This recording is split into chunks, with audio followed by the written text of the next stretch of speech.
Hi everyone, so this video is going to be kind of like a tag video, I suppose. I'm going to tag a few people to do it, and it's just a few little things that I've come up with that I thought might be interesting to see. But firstly, I will just briefly address my hair situation that I've got going on right now.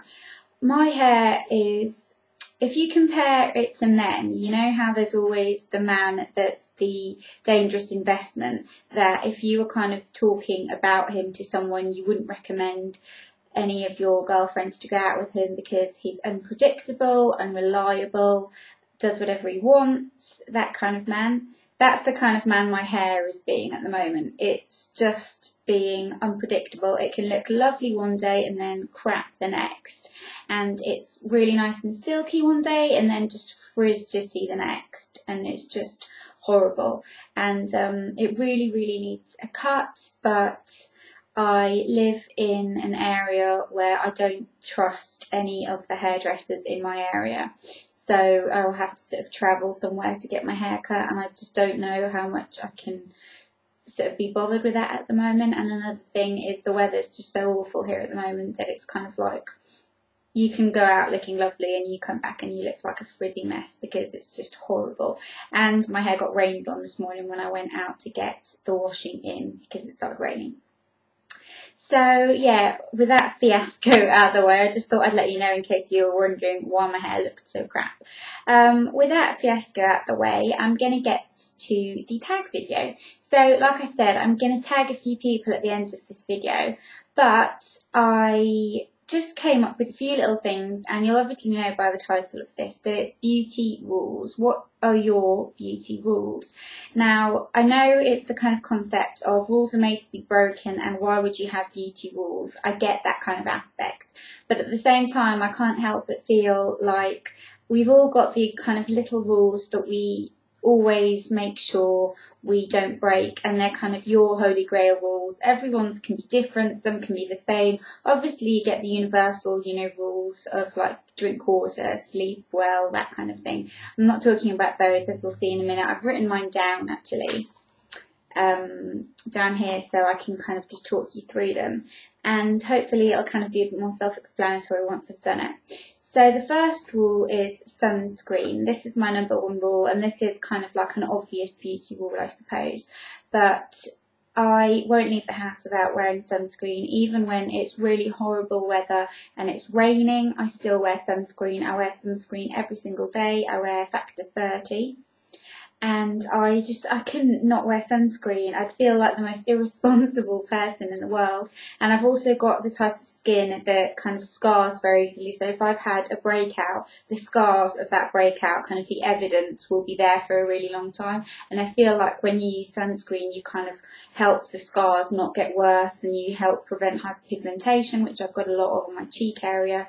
And I just really, really think that sunscreen is important, and it's not a step that I would ever skip.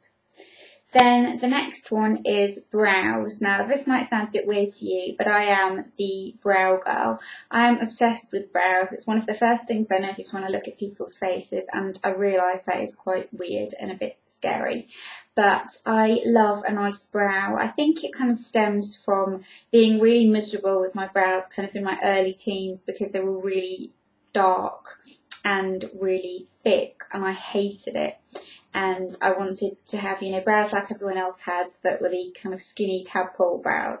And then I plucked mine and I just made my brows look terrible. And I might do a blog post about that actually. I'll try and dig up some old photos of where my brows look their worst. And I have now grown my brows to a shape that I'm really happy with, and I really like my brows now. So that's why I kind of think that brows are a really important thing, because I feel like they're the kind of unsung heroes of your face. They frame your face, they frame your eyes, they kind of help make your features look softer. The right brow can make you look younger, prettier. The right brow is just everything to me. And that's why I love kind of experimenting with things like brow powders, and I love kind of filling in my brows, and I make sure my brows always look really nice. That's kind of my minimal makeup. I'll still make sure my brows look good because I just think that it's really important, and my brows are always, you know, really plucked and neat, and it's just my thing. And I think it's also because my brows are kind of not perfect that I tend to do that as well. Next, I've got body lotion. I am a body lotion junkie. I moisturise my entire body twice a day, and in the morning when I've had a shower, and in the evening if I've had a bath or something, then I'll moisturise. And this is the kind of thing that I got from my mother. My mum always moisturise her entire body because she's got really dry skin, and I haven't got particularly dry skin on my body, but it can be quite dry on my legs, and I've just gotten into that habit, and I love the feeling of moisturiser on your skin, and I couldn't just have a shower and not moisturise. That is my kind of my one body thing that I religiously do. I mean, I have got other things that I religiously do as well, but that's one of my absolute unbreakable rules. Then I've got the perfect base. This is another rule that I really believe in, is that if your skin looks lovely, then everything else you put on your skin is going to look amazing. And the only way I can compare it, I think, is like if you think of old, cracked, damaged wallpaper, and an old, damaged, cracked, damp wall, and then you just go and put some fresh wallpaper on it. It's going to look, you know, it's going to cover all the cracks, but it's not going to look as nice as if you treated the wall and fixed the wall and you had a nice, good, solid base wall, and then you popped the wallpaper on it, if that kind of makes sense. So I think if you've got a really great base for your makeup, everything looks better, your foundation looks better, you need less makeup, and everything just looks so much better. I'm sorry if you can hear that noise, it's my washing machine. So yeah, I really think that's an important step, is to have kind of the perfect canvas for makeup. And obviously, you know, you can't have perfect skin because no one's got perfect skin, but the better you take care of your skin, the better your base is going to look. And then I've got my other thing, which is nails. Now, this is probably not going to be a kind of rule for a lot of you, but for me, having nice nails is an absolute must. I always think of, you know, I think it's a really old film called Annie. It's a really old one. I mean, I'm sure there's been a few variations, but the one I'm talking about is the old one with the girl with the red hair. And there's a part in it where they always say you're never fully dressed without a smile. To me, you're never fully dressed without nail polishes. I can't stand the look of bare toenails. And I know this is like a little bit OCD of me, but I need painted toenails. Like, I cannot stand the look of unpainted toenails. And same goes with fingernails. I just feel like nail polish just completes my outfits, completes my makeup. I feel naked if I haven't got nail polish on. And right now I'm wearing Nails Inc. Belgravia Street, which is kind of like a taupey grey brown colour, very wintry. But yeah, I've got to have nail polish on. I feel naked if I haven't got nail polish on, and I just hate it. Even if it's just a nude colour, I can't not have nail polish on. It just makes me feel really weird. And then we've got a kind of another obvious one, which is always remove your makeup. I always remove my makeup. I remember times where I've been completely drunk, and those times have probably been about twice in my whole life because I don't drink.